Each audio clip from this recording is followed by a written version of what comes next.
আসসালামু আলাইকুম ওরহমতুল্লাহ। প্রিয় দর্শক, আজ আপনাদের শোনাব সাহাবাদের ত্যাগের এমন এক অবিশ্বাস্য কাহিনী, যা শুনে মহান আল্লাহ এতটাই খুশি হয়েছিলেন যে তিনি আরশে আজিম থেকে সেই সাহাবীর শানে পবিত্র কোরআনের আয়াত নাজিল করে দিয়েছিলেন।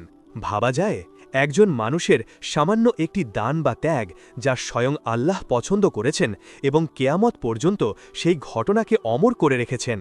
সেই ঘটনাটি কী ছিল জানতে হলে আমাদের সাথে শেষ পর্যন্ত থাকুন।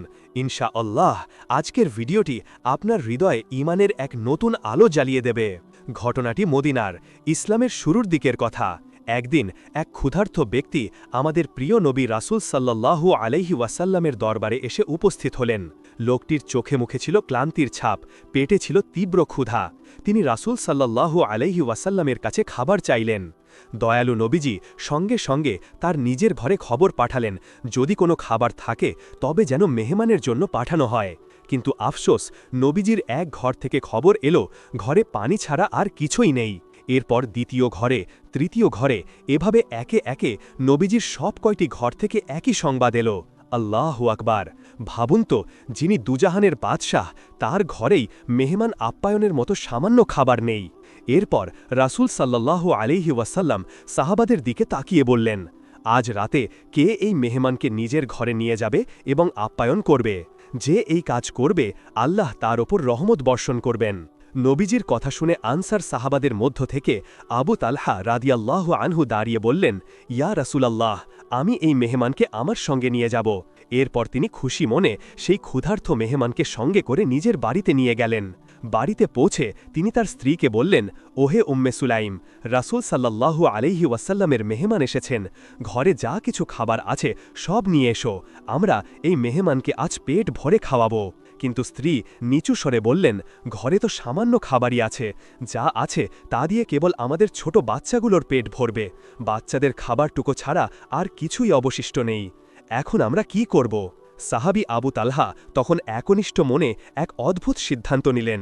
তিনি স্ত্রীকে বললেন, শোনো, বাচ্চারা যখন খাবার চাইবে তখন তাদের কোনোভাবে ভুলিয়ে ভালিয়ে ঘুম পাড়িয়ে দিও, আর মেহমান যখন খেতে বসবে তখন তুমি কৌশলে ঘরের বাতিটি নিভিয়ে দেবে, যাতে মেহমান মনে করেন আমরাও তার সাথে খাচ্ছি, কিন্তু আসলে আমরা শুধু থালাতে হাত নাড়াচাড়া করব, মুখে কিছুই দেব না।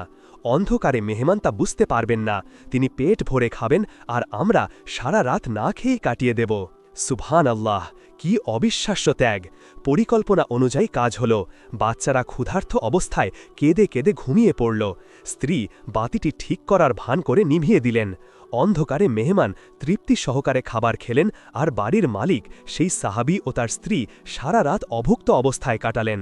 অথচ মেহমান টেরও পেলেন না যে তার মেজবান আজ পেটে পাথর বেঁধে তাকে খাইয়েছেন। পরদিন সকালে যখন আবু তালহা রাদিয়াল্লাহু আনহু ফজরের নামাজের জন্য মসজিদে নববীতে গেলেন, তখন এক আশ্চর্য ঘটনা ঘটল। তাকে দেখেই রাসূল সাল্লাল্লাহু আলাইহি ওয়াসাল্লাম মুচকি হেসে বললেন, গত রাতে তোমরা দুজন মেহমানের সাথে যা করেছ তা দেখে মহান আল্লাহ অনেক খুশি হয়েছেন এবং হেসেছেন। প্রিয় দর্শক, চিন্তা করুন, বান্দার কোন কাজ দেখে স্বয়ং আল্লাহ খুশি হয়ে হেসেছেন। শুধু তাই নয়, আল্লাহ তাআলা তাদের এই ত্যাগের প্রশংসা করে জিবরাইল আলাইহিস সালামের মাধ্যমে কোরআনের আয়াত নাজিল করে দিলেন। আল্লাহ পবিত্র কোরআনে সূরা হাশরের ৯ নম্বর আয়াতে বলেন, ওয়ায়ুসিরুনা আলা আনফুসিহিম ওয়ালাউ কানা বিহিম খাসাসাহ, অর্থাৎ তারা নিজেদের ওপর অন্যদের প্রাধান্য দেয়, যদিও তারা নিজেরা তীব্র অভাবের মধ্যে থাকে। এই একটি দান, এই একটি রাতের ত্যাগ আল্লাহ এতটাই পছন্দ করলেন যে হাজার হাজার বছর ধরে কোটি কোটি মানুষ এই আয়াত তেলাওয়াত করছে এবং সেই সাহাবী ও তার স্ত্রীর জন্য দোয়া করছে। এটাই হলো ইখলাস, এটাই হলো আল্লাহর জন্য একনিষ্ঠ ভালোবাসা। দান তো অনেকেই করে, কিন্তু নিজের প্রয়োজনকে তুচ্ছ করে নিজের সন্তানদের মুখের খাবার অন্যের মুখে তুলে দেওয়ার মতো হিম্মত কয়জনের আছে? আজ আমরা একটু দান করলেই মানুষের বাহবা খুঁজি, কিন্তু সাহাবারা দান করতেন গোপনে, একমাত্র আল্লাহকে খুশি করার জন্য। তাদের সেই দান আল্লাহ কবুল করেছেন বলেই আজ তারা ইতিহাসের পাতায় অমর। আসুন আমরাও আমাদের সামর্থ্য অনুযায়ী আল্লাহর রাস্তায় দান করি, হয়তো আমাদের ছোট কোনো দান আল্লাহর কাছে পাহাড় সমপ্রিয় হয়ে যাবে। আমিন। আল্লাহুম্মা সাল্লি আলা মুহাম্মাদ ওয়া আলা আলি মুহাম্মাদ। ভিডিওটি ভালো লাগলে শেয়ার করে অন্যদের দেখার সুযোগ করে দিন।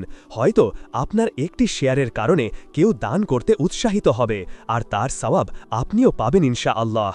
আজ এ পর্যন্তই, দেখা হবে পরবর্তী ভিডিওতে।